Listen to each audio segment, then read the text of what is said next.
Hello everybody, today we're going to be tying the Globug. We're going to be tying this fly on a Lively Legz lip splitters number 470 size 12. Now these hooks do have barbs on them, so if you want to make them barbless, you can pinch the barb in your fly vise, and then you can put it in the jaws of your fly vise, making sure you have it in the right position. Okay, the fly thread we're going to be using today is going to be this Uni-thread 6/aught in fire orange. You can use just about anything. I would suggest something with a little bit of color to it, like a red or an orange. Okay, you're going to start your fly thread at a hook eye back, working your way back to the point of your hook.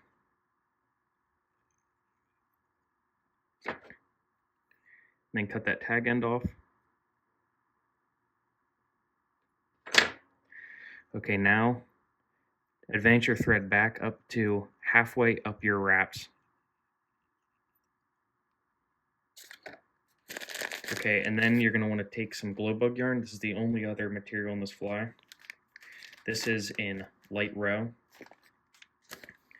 Cut about 1.5 inches off your Globug yarn. Since this is a size 12, I'm just going to use the whole strand. If you would do something like a size 14, you can downsize it to about half the strand. Okay, take the middle of your Globug yarn and take one wrap over the middle, really tighten it down, do another wrap, and then do 3 total wraps, making sure it's tight. Okay, now while holding the front of it up, you're going to go around the front, and then go hold the back of it up, go around the back, and then do that another 2 more times.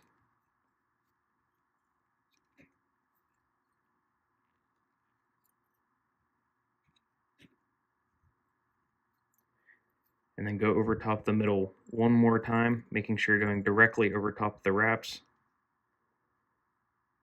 And then you can go one time in front, and then start going around the base, almost just like a parachute post, making sure you're not trapping any of the fibers in your yarn.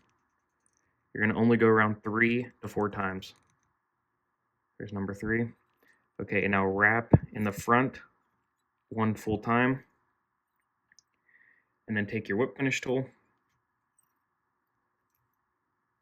and then whip finish about a hook eye back once, twice, 3 times, 4 times. I'll cinch that. Now you can either use your scissors, or you can use if you do what I do and just take a file, you can put a little edge on the back of your whip finish tool and then just snip that off, and then flip your fly over, making sure it's upside down, and then take some head cement, put some of that head cement on the bodkin, and then take your head cement and cover those wraps pretty generously. And the reason it's upside down is so that the wraps that go over top the Globug yarn will be, well, the head cement will still reach those.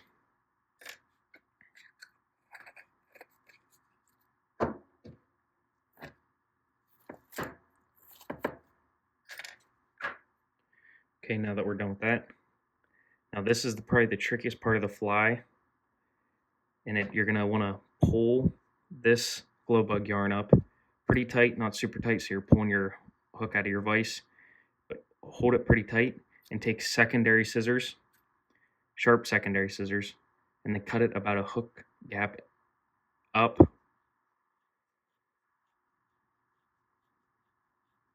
kind of almost making a little bit of a circle, not much, just a little bit of an arch. And then you can get rid of that. And now, the reason that part is hard is because if you would cut it too long, you can't really cut it down. I mean, it would take a long time, and then if you cut it too short, it'll be too small of an egg. But roughly about a hook gap is perfect. Now just keep working that round while your head cement's still wet, so it'll hold the fibers perfectly in place.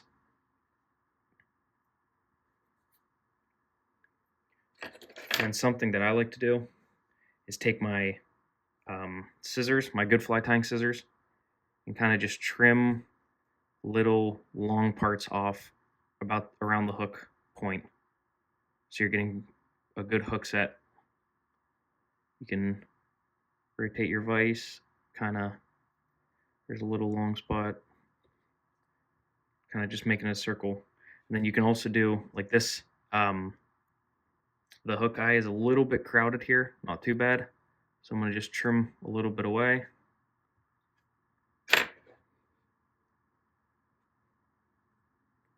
There's the finished fly.